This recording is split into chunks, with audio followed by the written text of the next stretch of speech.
Ya, pemirsa, saat ini saya sedang berada di depan ruang venue utama pertemuan Asian Ministerial Meetings on Transnational Crime ke-17 di Labuan Bajo, Nusa Tenggara Timur.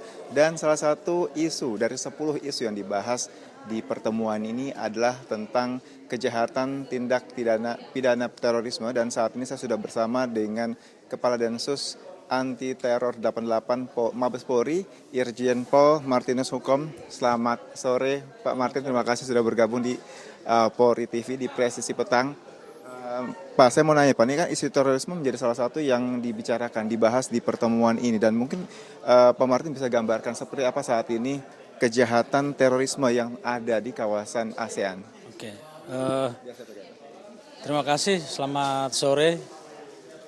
Ketika kita berbicara terorisme dalam hubungannya dengan kawasan dan bagaimana kerjasamanya, paling tidak ada 3 aspek yang kita harus lihat. Yang pertama adalah kewajiban moral dari negara-negara ASEAN untuk bekerja sama dalam setiap sektor, termasuk di dalamnya tentang kerjasama di bidang anti terorisme. Yang kedua, kita melihat dari aspek historis bahwa sepanjang kita menangani teror di Indonesia ini selalu terhubung dengan sel-sel yang ada di negara lain. Seperti ketika kita menghadapi Al-Jamaah Al-Islamiyah, kita tahu bahwa Al-Jamaah Islamiyah itu didirikan, sehingga konsekuensinya kita harus bekerja sama dengan negara. Dan begitu juga dengan Filipina, karena mereka juga membangun basic latihan di sana. Lalu yang kedua, kita lihat juga dari fenomena sosial transformasi penggunaan komunikasi media sosial. Kita ketahui bahwa dengan adanya media sosial yang begitu berkembang, maka kita hampir bisa mengatakan bahwa kejahatan-kejahatan transnasional, kejahatan-kejahatan konvensional bisa menjadi kejahatan transnasional karena terhubung dengan media sosial, dan kita ketahui bahwa tidak ada batas ketika kita bicara tentang media sosial atau media-media yang saat ini digunakan oleh para pelaku kejahatan untuk membangun atau untuk mengakselerasi kejahatan-kejahatan mereka. Maka ini semua menjadi satu konsekuensi bahwa kita harus bekerja sama. Nah, itulah yang menjadi fokus atau konsen kita di negara-negara ASEAN. Ya.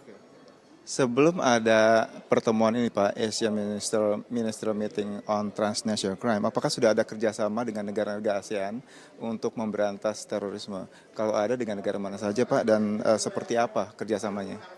Kita punya kerjasama dengan semua negara ASEAN, terutama negara-negara yang di mana kita ada sel-sel yang hidup yang terhubung dengan sel-sel kita di sini, seperti yang ada di Malaysia, di Filipina, di Thailand.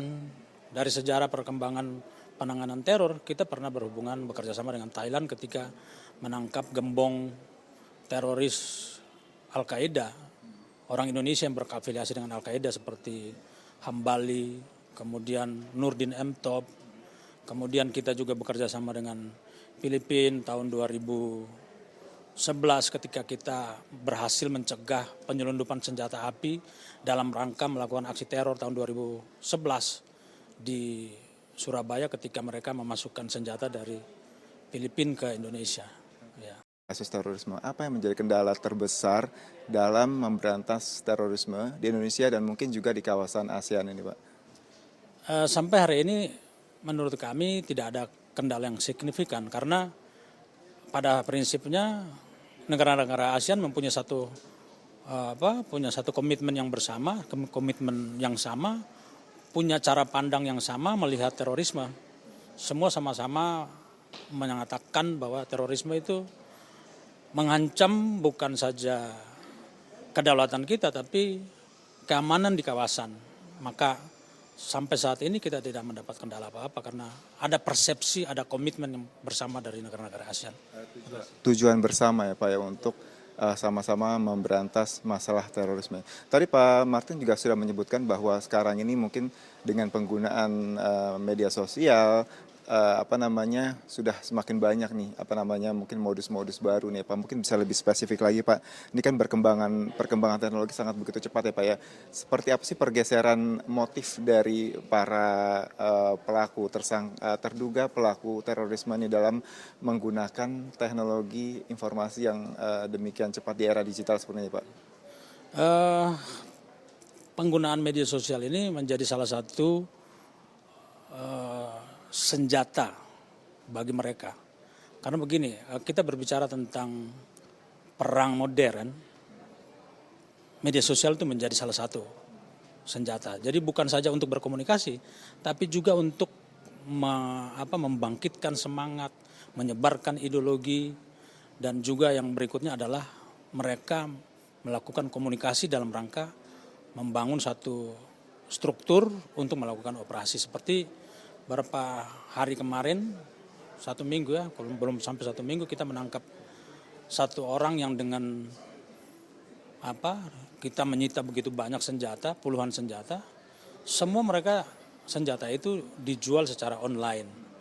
Artinya penggunaan media online ini menjadi sarana yang sangat-sangat ampuh untuk menyebarkan semua aspek-aspek yang berhubungan dengan kejahatan termasuk terorisme dan termasuk bagaimana mencari fasilitas atau mencari peralatan untuk melakukan teror atau menyebarkan ideologi-ideologi yang berhubungan dengan terorisme. Oke Pak, ini kan dengan posisi Polri ya sebagai Kapolri, sebagai Ketua AMMTC ke-17 di Labuan Bajo ini, Polri Indonesia memiliki keuntungan bisa mengusulkan dasar kerjasama untuk memberantas tindak kejahatan lintas negara, dalam hal ini mungkin terorisme. Mungkin bisa sedikit dikasih bocoran dikit, bisa Pak, kira-kira usulan dari Densus untuk supaya kasus terorisme ini bisa bersama-sama ditanggulangi dengan negara-negara ASEAN? Ini kebetulan masih dalam pembahasan sehingga saya belum bisa sampaikan, itu sudah menjadi kewenangan Kapolri. Mungkin setelah selesai pembahasan besok hari mungkin bisa kita langsung tanya ke Kapolri karena itu kewenangan beliau. Ya. Terima kasih banyak Irjen Pol Martinus Hukom, Kepala Densus Anti Teror 88 Mabes Polri. Dan pemirsa, itu tadi wawancara saya dengan Kepala Densus 88 Anti Teror Irjen Pol Martinus Hukom. Dan memang tadi seperti yang disampaikan oleh Pak Martin bahwa saat ini Indonesia sebenarnya sudah memiliki kerjasama dengan negara-negara di ASEAN dalam pemberantasan terorisme. Namun memang kerjasama ini harus terus ditingkatkan agar keamanan, ketertiban di wilayah ASEAN, di wilayah regional ASEAN ini bisa terus terjaga. Demikian laporan saya, Tim Liputan Polri TV langsung dari Labuan Bajo, Nusa Tenggara Timur. Kembali ke studio.